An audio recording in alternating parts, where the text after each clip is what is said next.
Hey, what's up? This is from Tape to Twitch. My name's Danielle. Hi. It's Friday. What's the date today? The 26th. Today's my Mm-hmm. best friend's birthday. I better remember that. Text her. Um, yeah. So we're here in LA. We're going to bring Marcus on. We're going to talk about the Mark 6 and the Mark 7 today, which you may or may not know about. We're going to learn quite a bit of stuff in real time today about digital versus analog versus who's buying what and why, and we're excited to bring Marcus on. So let's have him join us. There he is. Hi, Marcus. Yo, Yo. hi, how are you? We're good. We're good. How are you? I'm good. I can bet you almost that I have warmer and nicer weather here than Oh, that's it's in LA. It's very been like 30 degrees centigrade here, and it's been not a cloud in the sky for the whole day. So it's yeah. been LA weather here. It's That sounds nuts. so nice. Yeah. I walked a dog this morning, and yeah, it was definitely overcast. So you win. Yay. So in any case, the thing is, of course, which makes it interesting here is that the sun is really up right now because we're only a couple of days after the solstice. So the sun is seriously up between 4 and 10, Oh, 4 in the morning wow. and 10 at night. The sun will go make a round around our building here. And so it's you can feel the heat of the sun between 4 in the morning and 10 in the evening. That's So wild. it when it's real, it's not this time of year we have a bit of often clouds and rain and stuff. But when it's fine, nice like this, it heats up. It heats up like pretty seriously. So, but we have a breeze from the ocean, but more into the inland. It's even in the north, above the polar circle. I saw a couple of days ago they had 27 degrees centigrade, and that's about in the 80s, over a little bit over the like Okay. around 80 Fahrenheit, and Sounds that's above the awesome. polar circle. And that's not unusual because it's more in the inland up there, Mm-hmm. and it happens, but maybe not so often at this time of year.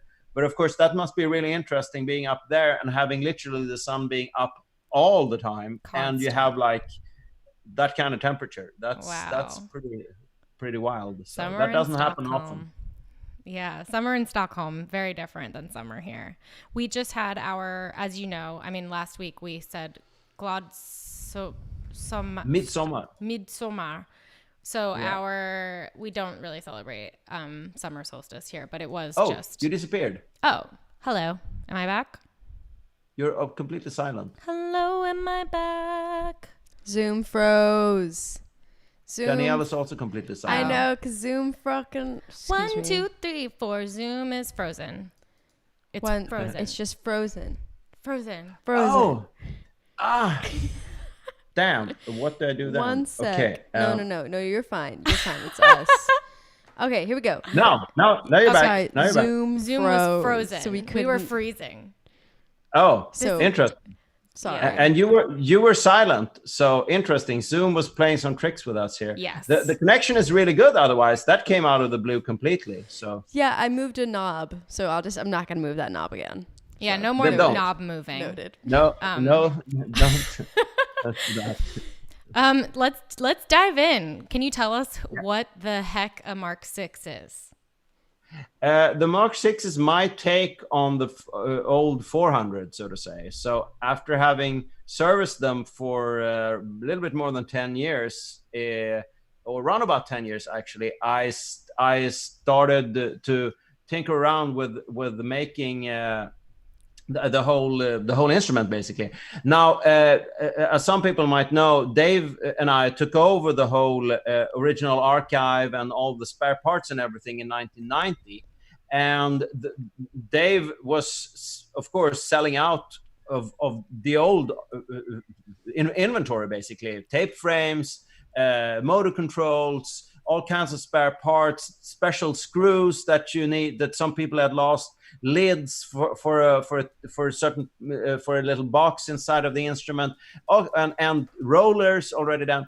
So we, as those things were selling out, obviously, because there wasn't what was not an unlimited supply, because the production, the manufacturing of Mellotrons in around about 1990 had been shut down for close to 10 years, since the last of the 4-track Mellotrons had been made in the United States. So there was not a lot left over from the production, because also obviously the popular stuff like the rollers and the tape frames and the motor control boards, they were of course being bought because they were popular. So he quit, and then when he started telling the world like, hey, I'm the guy who's taking this over, and you might think I'm crazy, which everybody thought he was at that time, of course. Because really nobody except the diehard fans cared about it.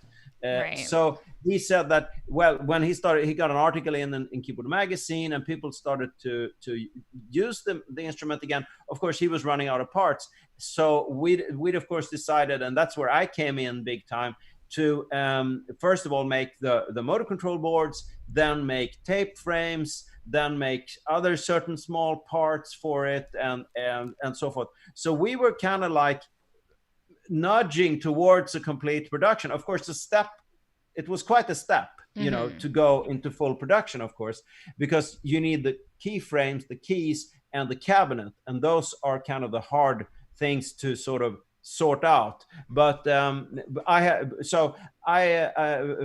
we were talking about that when I visited him at the then Bomb Factory Studios that he ran in Los Angeles in 97, and already in 96 when he was working with in another studio having his gear there. We were talking about it already, because in the inventory was something that really nobody needed, but so that was left behind the whole time: tape heads. Because Mellotron tape heads sort of very rarely go bad. They do go bad sometimes, but extremely rarely. So that whole stash was just left behind, and it was tape heads for approximately 500 Mellotrons, actually. Wow. So so that was of course kind of a bit of a treasure, so to say, in a way, but it was a treasure that sort of had to be dug out, and the digging out was mainly just re-engineering. I see you find it very exciting. No, I definitely lost some sleep last night. Has nothing to do with the topic. I love this. So you're excused. So in any case, so the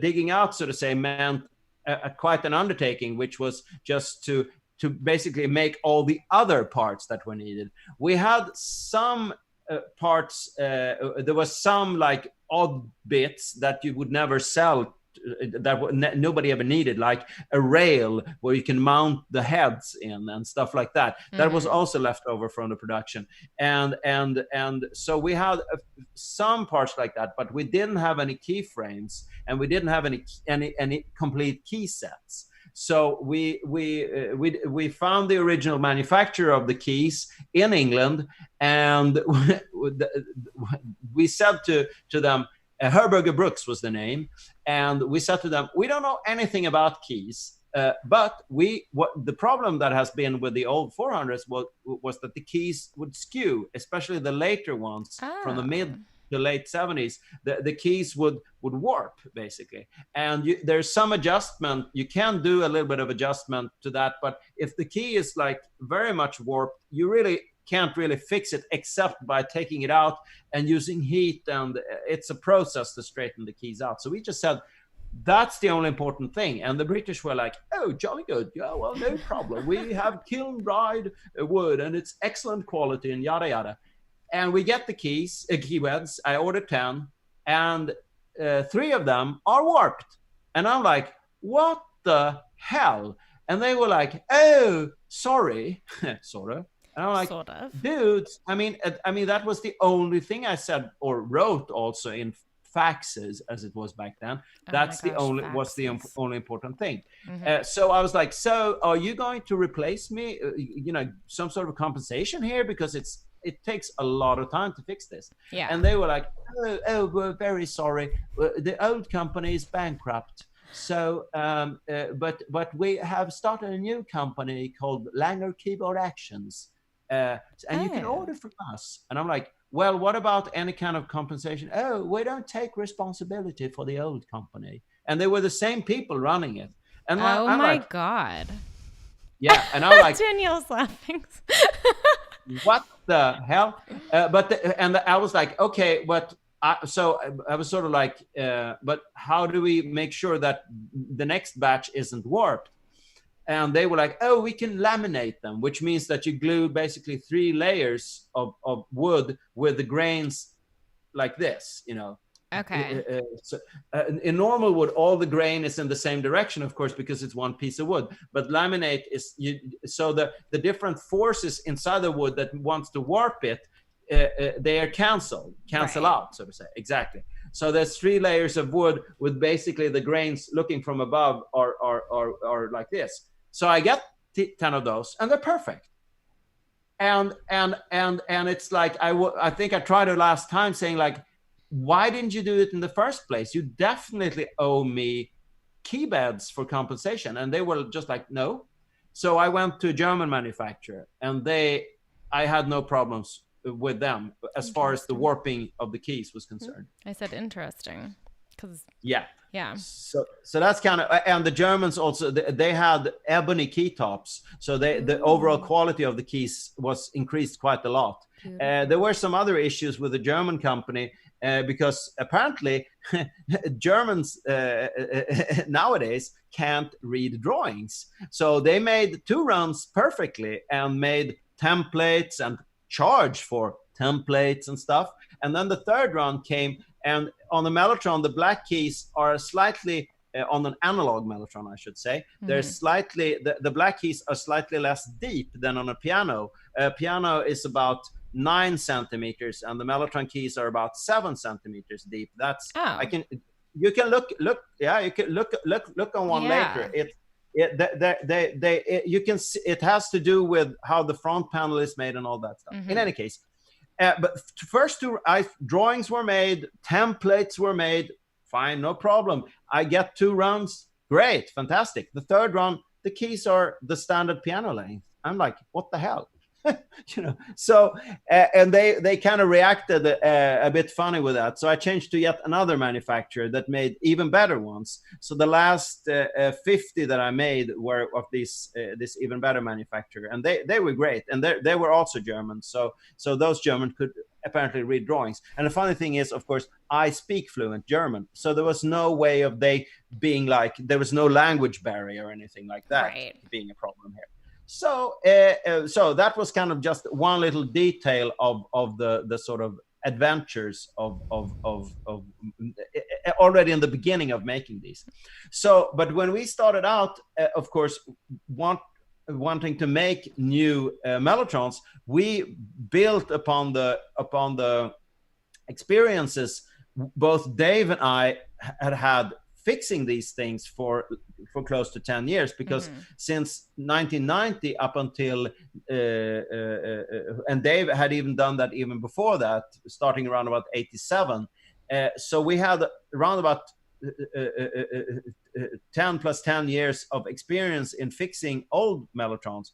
And we of course knew that the motor was one big problem. It was too weak and didn't quite do what it should, so to say. And through a little bit of research, I discovered that they didn't use the right kind of motor. So we knew what kind of motor we needed to use. The rollers were also not of sufficient quality, and the rollers are the ones that drive the tape. So they're crucial for giving you a soft and nice key bed, because if the rollers drive the tape badly, you have to lean onto the keys, and that's of course not fun to play a key bed like you're doing like finger exercise or something like that. I hear you. So, and that's the most already then in the early 90s and mid 90s, that was already becoming a problem back then with the mellotrons, because the rollers would seize up, they would the rubber had turned hard, and a bunch of problems with the rollers.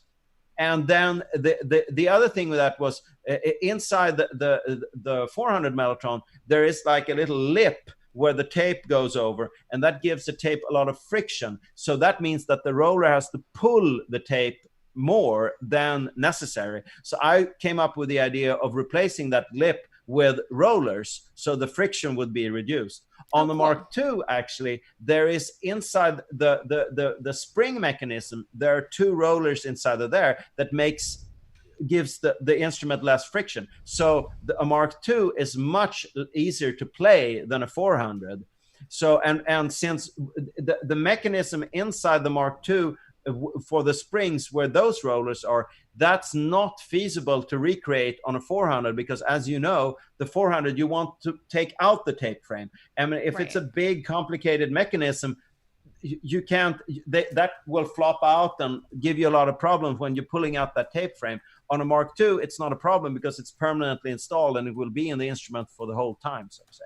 So there were some crucial improvements that we wanted to make, and just to improve the stability, and also there was less noise was also desirable, and some tube circuitry to get some tube compression and stuff like that.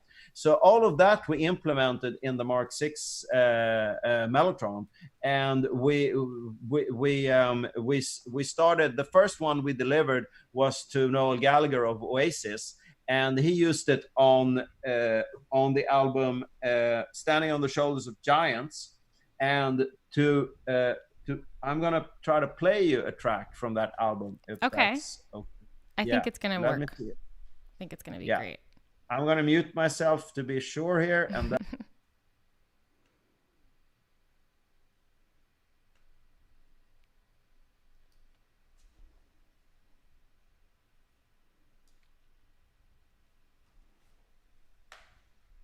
We don't hear anything. Taste every potion, just if you like yourself a lot, go let it out, go let it in, and go let it out. Life is precocious in the most peculiar way. Sister psychosis, don't got a lot to say. She gon' let it out. She gon' let it in. She gon' let it out. She gon' let it out. She gon' let it in. She gon' let it out.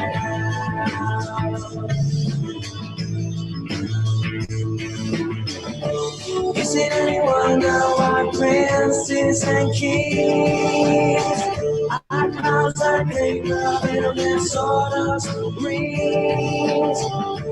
Ordinary people that are like you and me, we're the keepers of their destiny. We're the keepers of their destiny.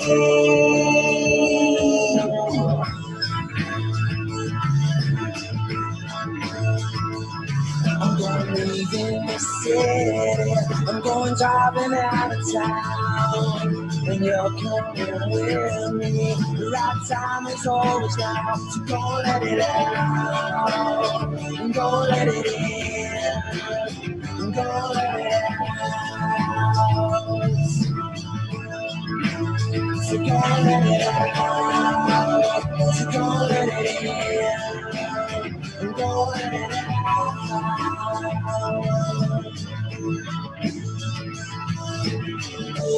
Is it any wonder why princes and kings our crowns are capable in their sort of rings?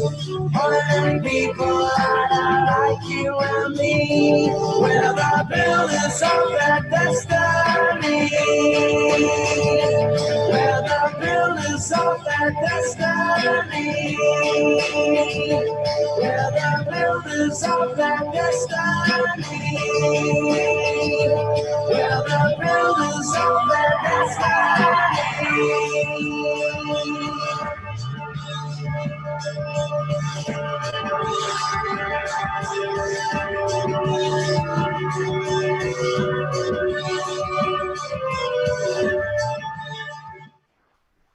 Cool. So that's a flute? yeah, that was the flute. I sent that to them in '99 to the south of France where they were recording that record. So that was kind of an interesting first order there. Yeah. So the first one in '99, and then Dave was handling the sales up until 2001, and it was kind of building up.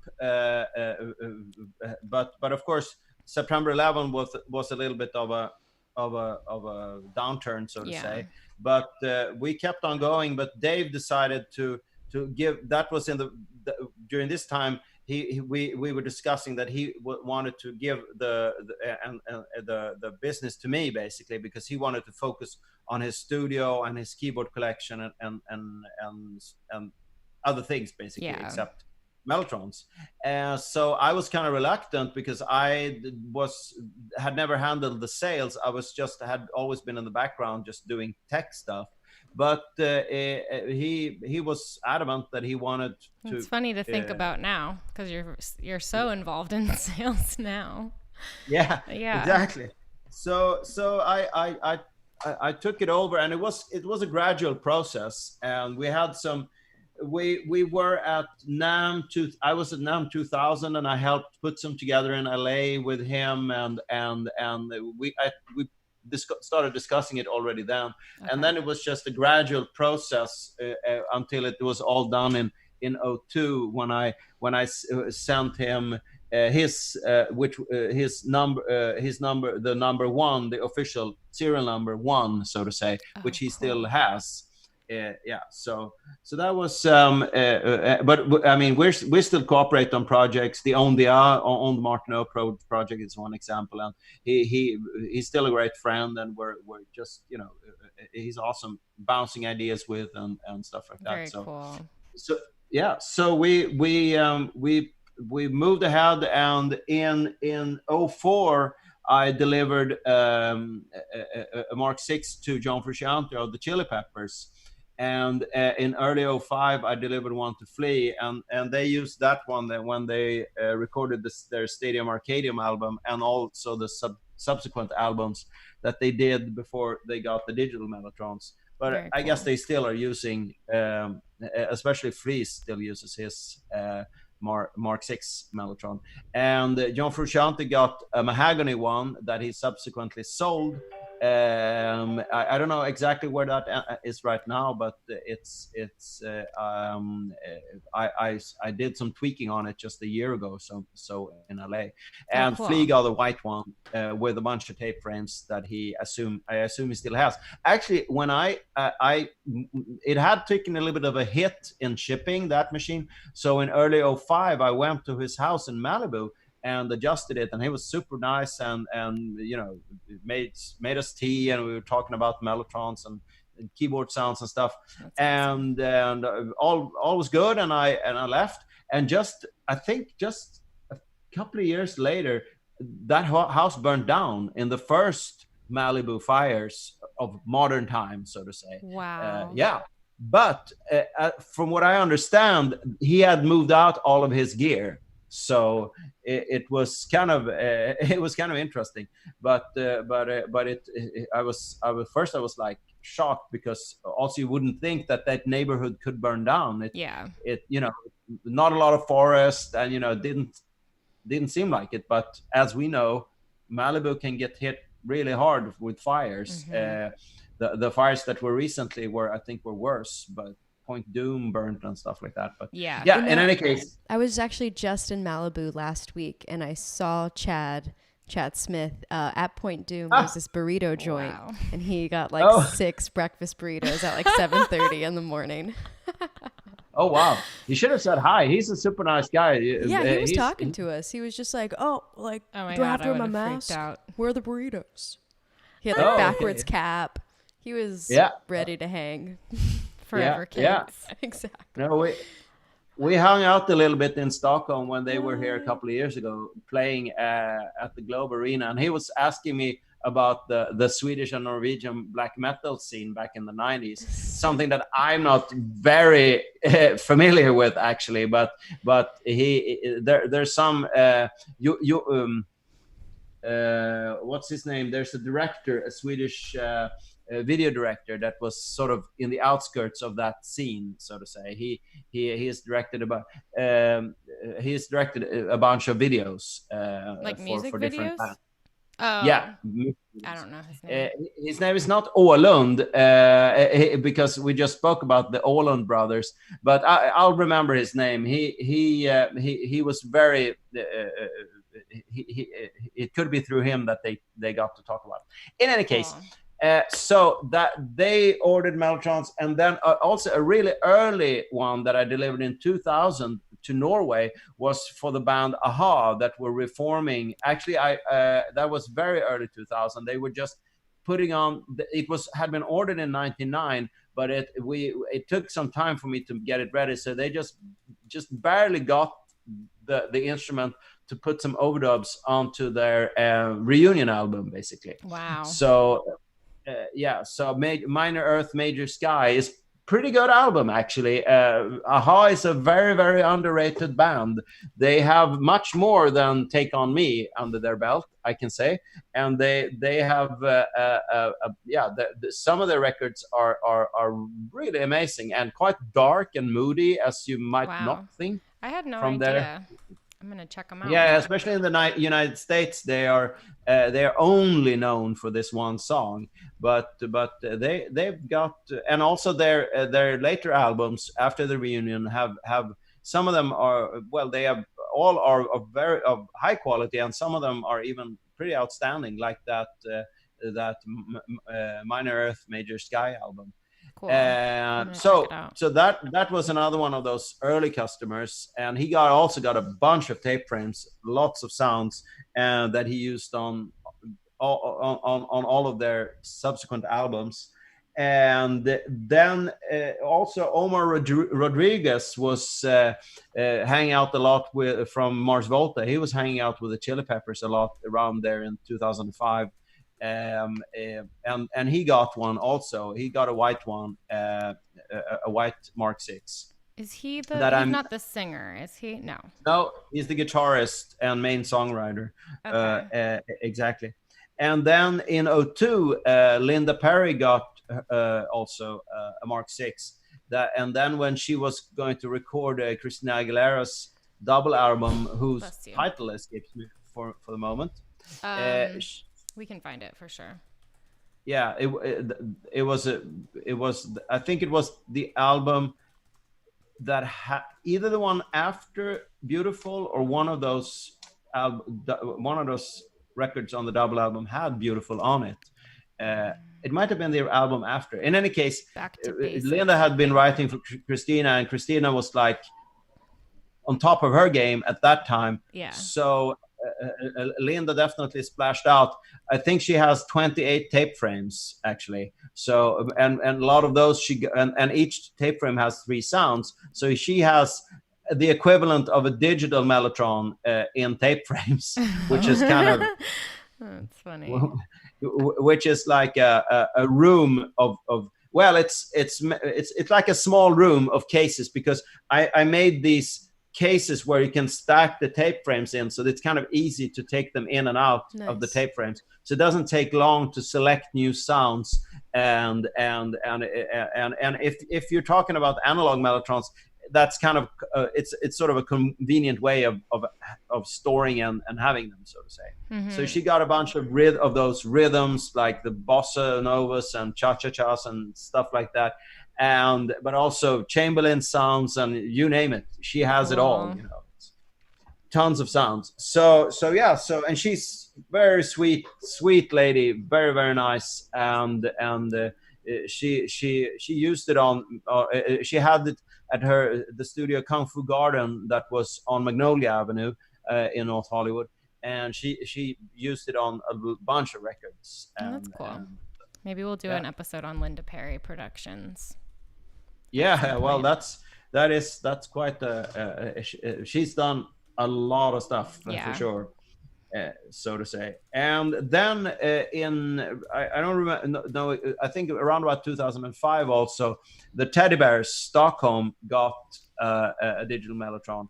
And digital Mark VI mellotron, of course, a Mark VI mellotron, and they used it on some Robin tracks, and they have done a lot of production for both Swedish and international artists, and so they used that there.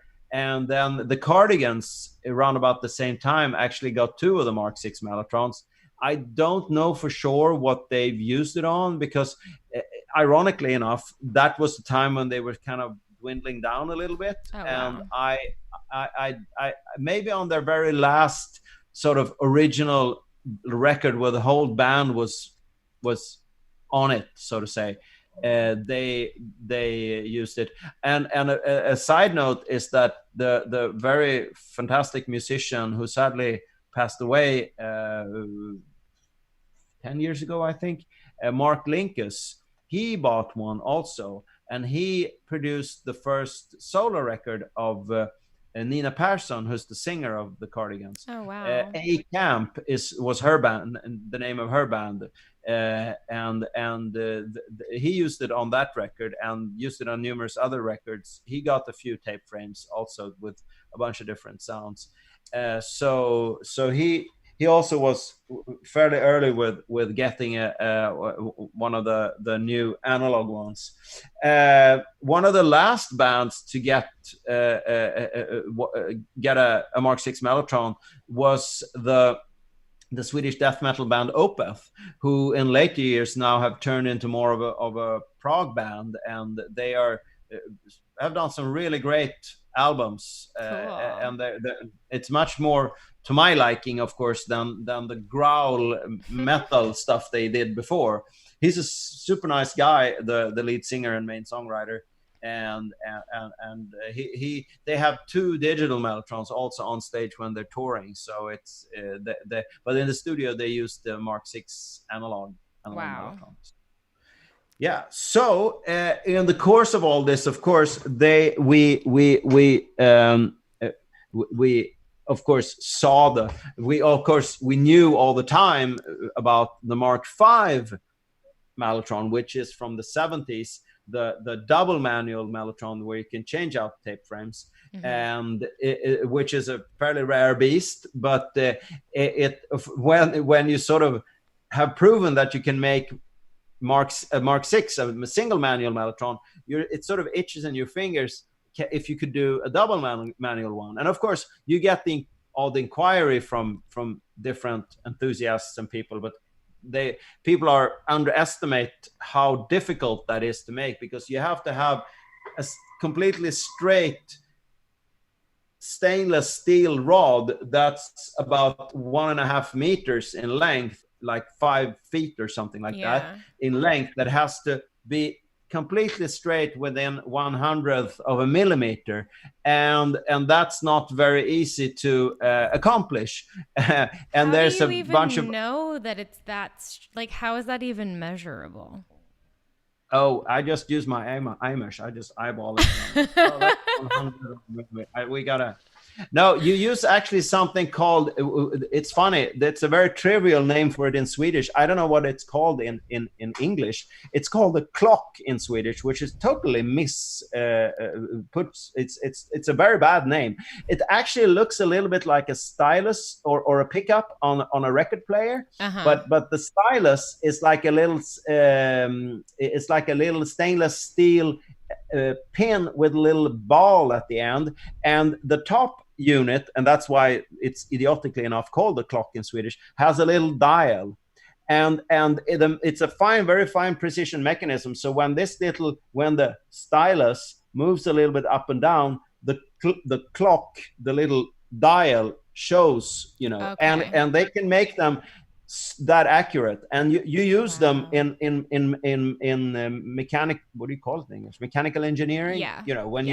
When you adjust lathes and different machines, you have to, and then 1/100th of a millimeter is quite a lot actually. You can adjust those things within 1,000th of a millimeter. Jesus. So cool. That's what I used, and I made a jig for straightening the axles out, and with a lot of patience, it takes more than twice as long to straighten one of those guys out compared to the relatively short axle of a Mark VI, so to say. So that's one thing. And then the cabinet, the bigger you make the cabinets, the more stable they have to be, but you can't turn them into this clumsy, thick, heavy thing. So it's a challenge. But I made, I think, about 6 of these double manual ones. One is in walnut. The other ones are in mahogany, actually. So that makes the whole thing a little bit more stable, and instead of the wood and lighter. Huh? The wood makes it more stable. Yeah, it's you can put a little bit more reinforcements in it without it getting too heavy. Cool. Because what I compare with mahogany is a comparatively heavy wood, but I'm comparing with plywood, which is mostly glue and which is plastic, and that makes that wood sort of really heavy. Right. So in any case. So I made 5 of those, and 2 of those went to fairly famous customers. One of them was the Smashing Pumpkins that we talked about last time, and they did. So this was in 2012, and they did, I think, no, it was in 2010 or 11 or something, because after that they did the Oceania record with that instrument, and he has used it on subsequent record that he has made. And then Wilco, what did I write down? Wilco was I have it here. Let me see. I'm just gonna look it up. Okay. Wilco got theirs in 2008. 2000. And the Smashing Pumpkins got theirs in 2009. So here we go. Okay, cool. Yeah. So it was in 2009. So Wilco got it a little bit earlier, and that's also a Mark VII double manual mahogany instrument, and they've used it on their records since then until they got the digital ones, when I really don't know exactly. So not every Mark VII was mahogany, or were they? Oh well, they were, except one that was in walnut. Got it. Okay, cool. Yeah. And the Mark VII by definition is a double manual. The Mark VII okay, cool. Yeah. Wilco. So Mark VI single manual, Mark VII double manual. So cool. And the Mark VII, I was going to show you some photos, and we're almost forgetting that here. So here is a standard. I'm gonna just make this. I'm gonna show you my desktop here in 5 seconds if I can get this. Share screen, that's the thing, right? Share screen? Mm-hmm. Yeah, you should be able to share your screen. Oh, you have disabled it as the host. So I'm going to make you the host. Oh my goodness. I'm not going to make you the host. Danielle's going to make you the host. What'd you do? There, on the side. Yeah. La la, la la la. We're making Marcus the host. All right, now Marcus, you can change your screen now. Now I can share the screen. Okay, here. Are you seeing this? Oh, yes. It's so cute. Oh, and this is a 400, of course, not to confuse with a Mark VI. That's my 400. Yes. So, wait, is that the one that's right behind us right now? No, that's the one I have one in Sweden also. Okay. Okay. Wait, so just a second here. It's not as easy on here. Here we go. I'm going to share the screen in a moment. Yes, it's all very simple. Okay, boom. Here. Whoa. Can you see it? Yes. Yeah. This is a Mark VI Mellotron, and you can see the difference from a 400 in the fact that you have these knobs that look more like Mark II knobs, actually, that are skirted knobs, and there is a high-low switch built into the machine already, where you can turn it down an octave. And this is something that I added on the motor control cards for the 400. But of course, you don't want to drill a hole in a front panel of 400 necessarily. So I incorporated it already in the design. Okay. What you can't see here is that the lid opens, so you don't have to lift off the lid and have the lid standing around and tripping over it or something like that. so that's and you can also see that the edges of the cabinet are rounded, and this is of course a lot more difficult to paint it that way, because the paint job has to be absolutely perfect. We have here, it's the end of this sheet of wood, so to say, and the end wood will absorb paint in a totally different way than the flat edge of the wood. So this is quite the challenge for the paint, the guys that do the paint job, so to say. Jeez. So yeah, so that's why they made it differently on the 400s. Now, if I want to preview. If I want to preview the next photo, I'm just gonna, no, that's not it. Preview, nah, it's not easy. They don't make it easy for you. So I'm gonna do this, and then I'm gonna show you a black one, hopefully. I don't know what, yeah, great. Can you see it? No. I think you shared the screen to just share that preview. Box. Oh man, that's, yeah, well, I'm still in the preview mode, and I was hoping, but now it opened another instance of the preview. So great. Why am I not sharing? Okay, let me see here. You got it. We believe in you. It's okay. I have to. This is very annoying. Okay, I'm gonna do this instead. Screw it. Okay, now it's gonna, yeah. Okay. It's not. Technology. Yeah, it's fantastic, isn't it? It is. Why? It's absolutely amazing. Share screen. Okay, now here we go. Okay. Oh yeah, that's something. Yeah. Exactly. Wow, look black at that one. And here you can see more clearly the high-low switch, of course, and the knobs. This type of knob is actually was also used on the EMI console for the at Abbey Road. But that was gray and blue and red. Those were not black, but this was a black one. So yeah, so it's and we made them, of course, different size, because in the dark you will be able to more easily find the pitch knob and maybe avoid turning that one if you've adjusted it like dial in 100%. And you can see here also that the cheek blocks and the lid will stick together, so to say, as opposed to on the 400 they are separate, and you have to make sure that you don't lose them when you open up the lid to change out the tape frame.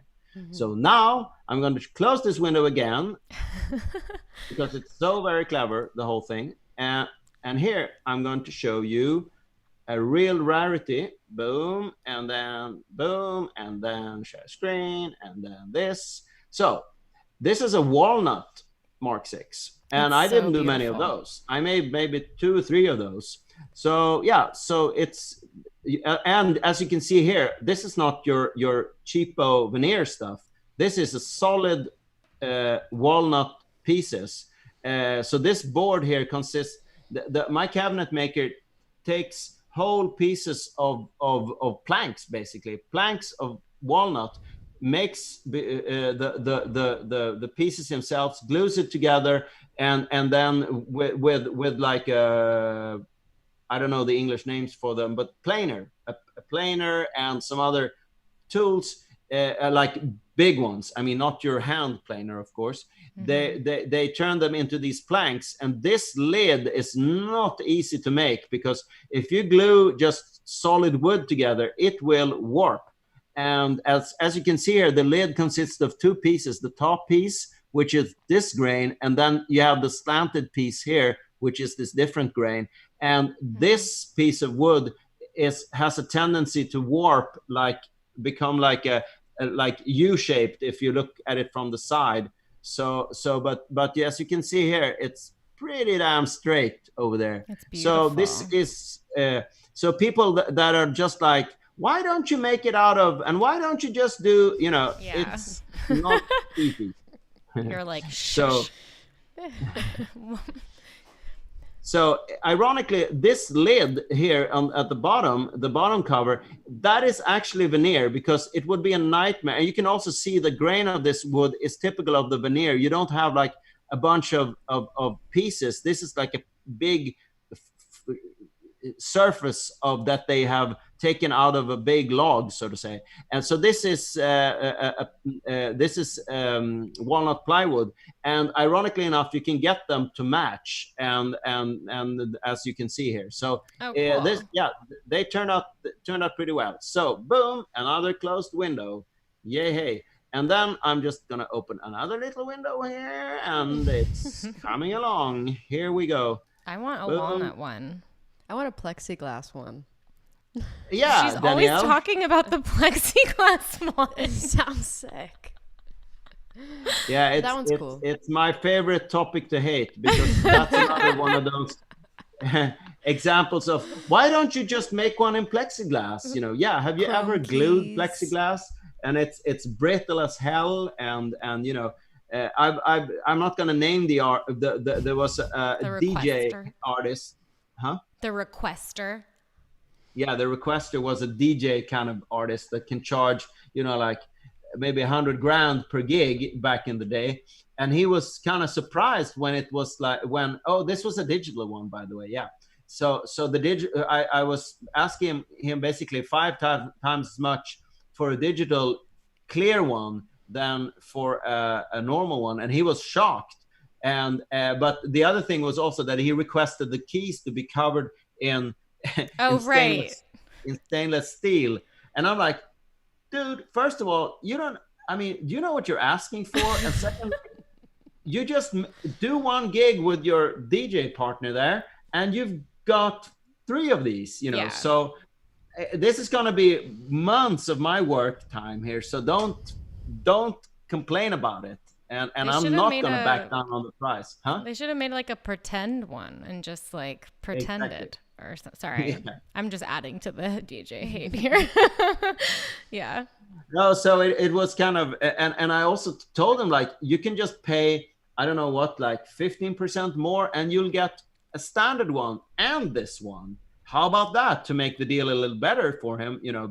And he was like, no. And I'm like, okay, dude, you're just beyond help here. I don't know what your game is, but I think it was window shopping and trying to be like, oh, you're gonna be able to tell everybody that you've sold this instrument. And I'm like, I don't care at all. But I have already a fairly big name list, and I'm not playing those kinds of games. Yeah. So and on top of everything, I will have a bunch of requests for plexiglass digital Mellotrons, and they're all going to be like, oh, that's expensive, and then I'm going to have to explain to them why it's so freaking expensive, so I can be without that kind of stuff. You heard it here, folks.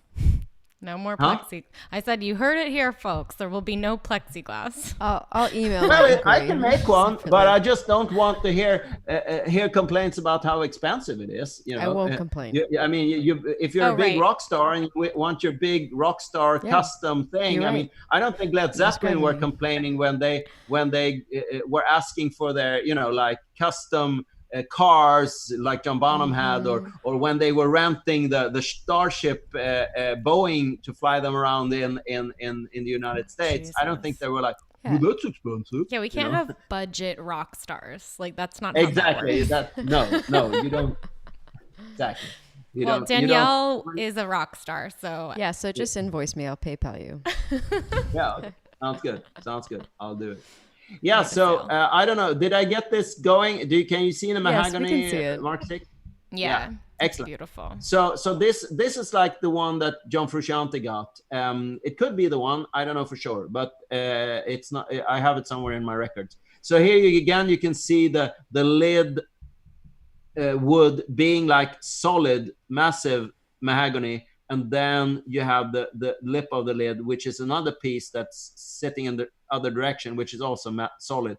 And here you can see the different planks of the wood that the lid is made out of. And if you would look at it, and of course here on the side, you can see here's that plank that matches the plank that's straight across here, so to say. And again, the lid down here is plywood, which as I said, you can get that to match the solid mahogany that we have in this instrument. So now for the final thing is a real treat, something that we haven't put up a lot of pictures of because I don't want that many requests for this kind of instrument. Here we go. So here we go in a moment. Oh my gosh, I'm so boom. excited. No. Boom. Oh. Boom. Now. What? Yeah. Here we go.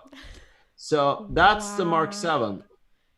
Oh, it's such a chill instrument. No big deal. It's like the grandfather. Yeah. And this is the one where I actually did the most of my own designing here, because the Mark V, we have 10 more minutes, so I can yap a bit about this one. Yap away. So the Mark V, Yap away. Yeah. So the Mark V, as you remember, that's a black double old analog mellotron, with basically the double 400. It had the control panel in front here. And that, of course, makes the lid design a lot easier, because that lid is also openable on the Mark V with a hinge in the back. But the design, if you look at a Mark V from the side, it's not very beautiful, and it's also pretty front heavy. So it's not the most brilliant look to the instrument.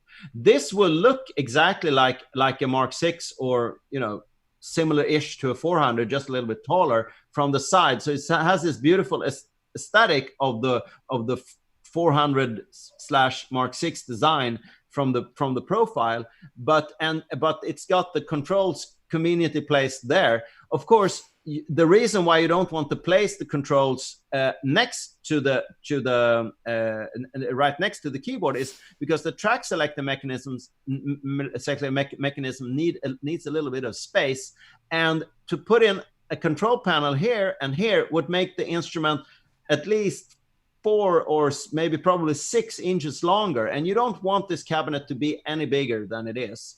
It's like I said in the beginning, it's quite a challenge to make this kind of cabinet not too heavy but still very sturdy and stable. So of course the track selectors are mechanical. So underneath here is a fairly complicated little mechanism, like on the 400 and on the Mark VI, but it's of course gets a little bit crammed because I didn't want to make this unnecessarily big. So it's very dense under here. And of course, this is a split block over here. So when you open this lid, this cheek block will follow the lid. This will also follow. This will also follow. And this will follow the lid. But this guy and this guy, of course, won't be lifted together with the lid because it's connected with the knob and the track selector mechanism. Here you can see it clearly that this cheek block is split into 3 units. Oh. Yeah, I wouldn't have noticed that unless you'd said that. Yeah, and it's quite it's quite the challenge to assemble this. It's quite a bit of furniture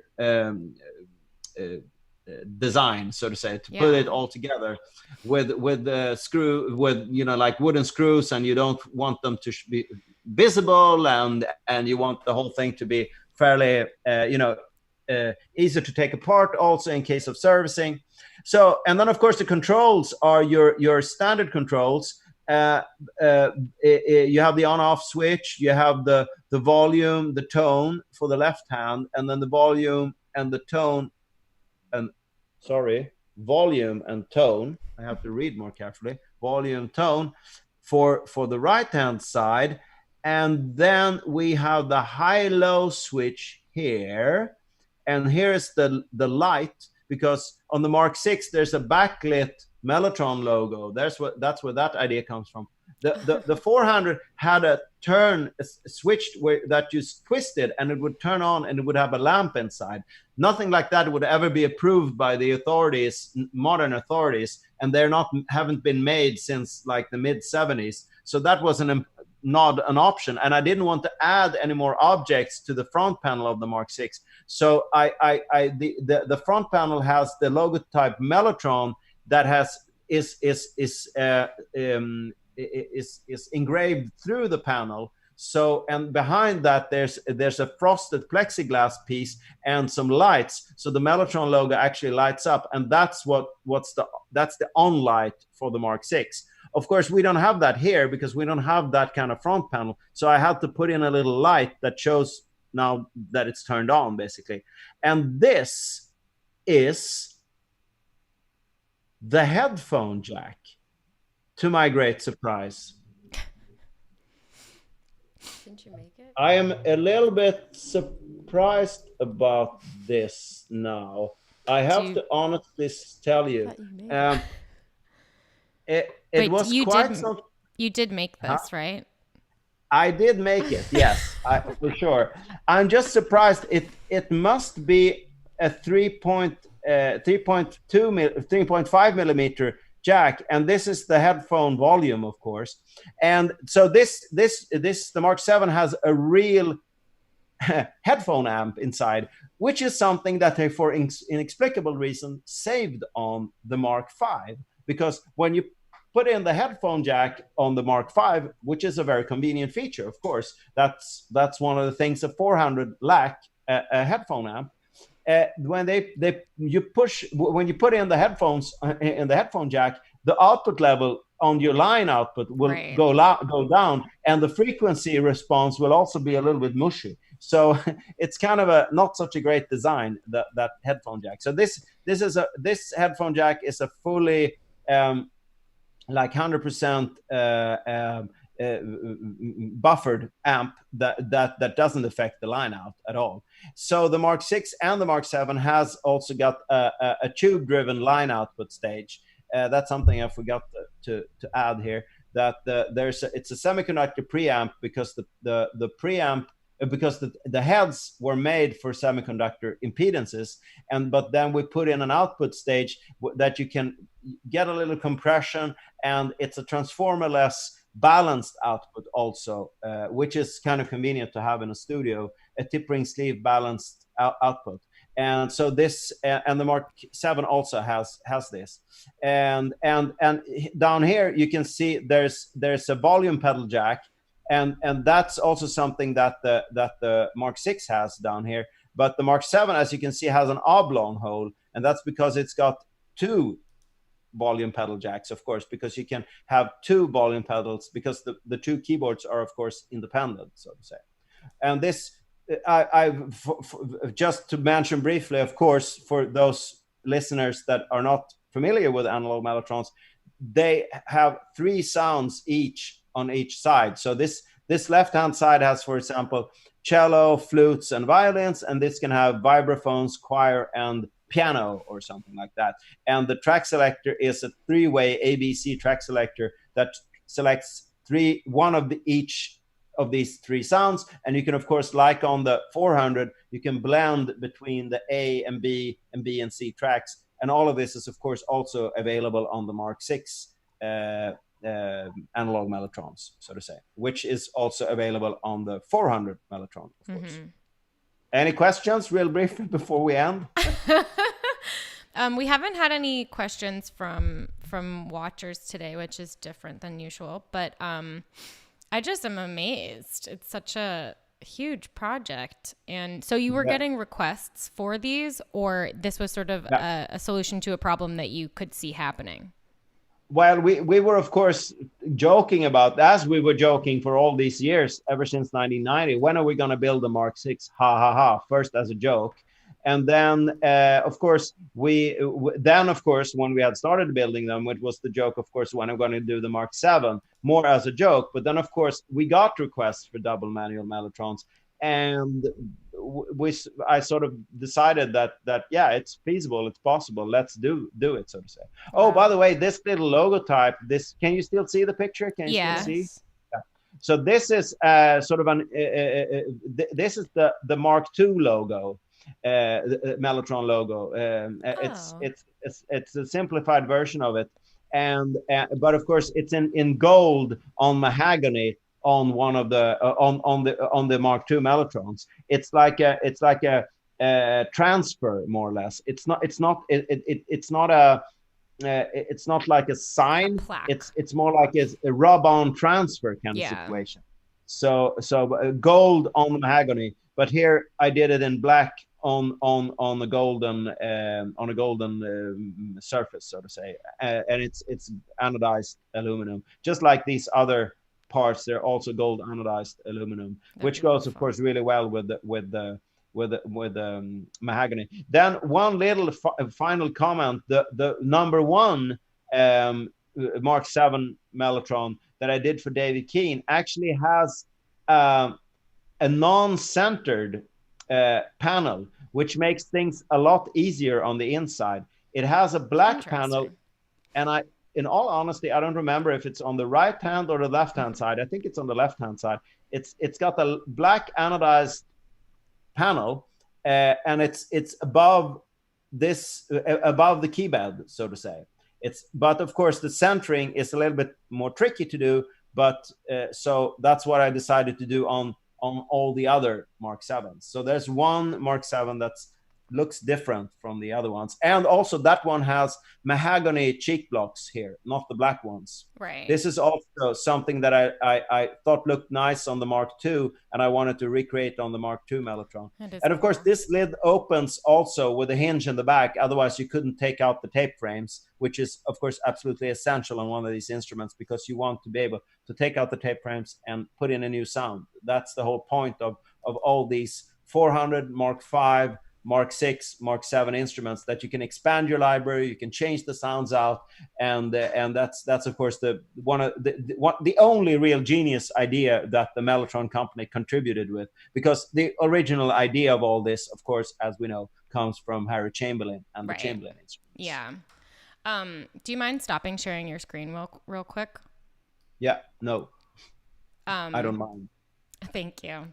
I have one last question, which is so like from the time that you come up with like, okay, I'm going to build this, to starting building it, how much time are you planning and designing? And we had a head start because we were making some of these parts, the tape frames, obviously already, and to some extent some other parts. So it took, we were talking in earnest about it in 97 for real.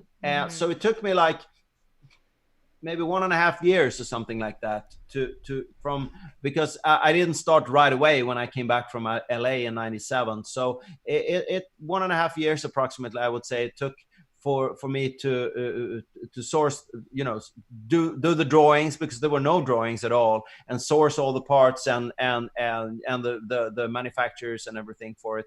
And the thing was, of course, back then this was my hobby.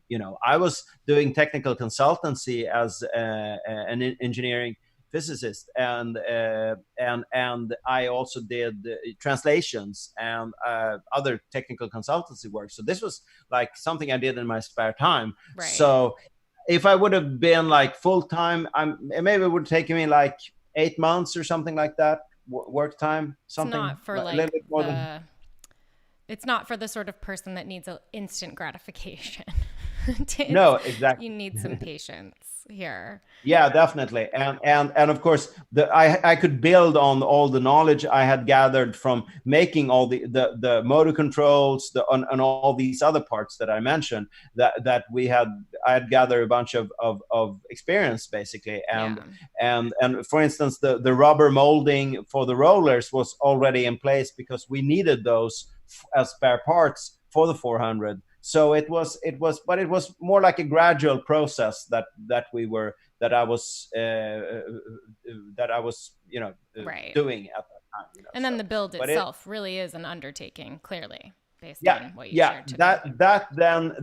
And then of course, David, being the genius salesman that he is, he sold a truckload of them right away. So it was, for me, all of a sudden I was like a one-man manufacturing shop all of a sudden. So I brought in some friends of mine that were helping me with the routine work, and just just a little bit overwhelming with like the response, and how much time it was that takes do a full scale production. The good thing, of course, was that I could build on my that I had already an existing company, so I could go out and order 10 sets of this and 10 sets of that, not having to make 2 and then get paid for those and just be like that.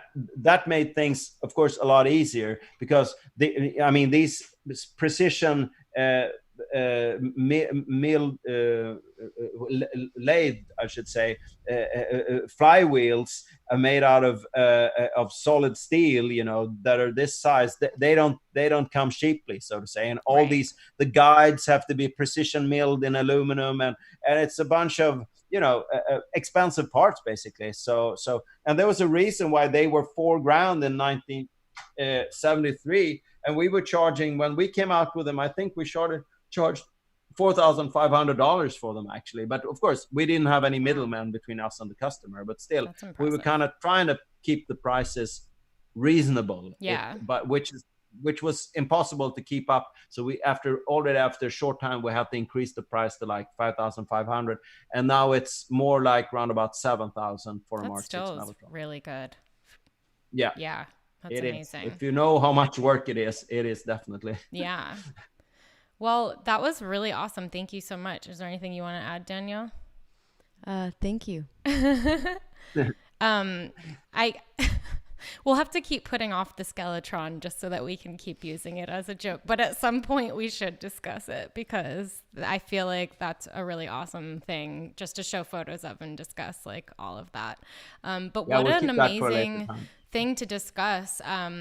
Thank you so much for sharing the whole story and for playing music for us and everything. And now we'll be able to kind of reference this when we go forward listening to some of the records. And maybe we'll continue into digital world next time. So this is bye for now.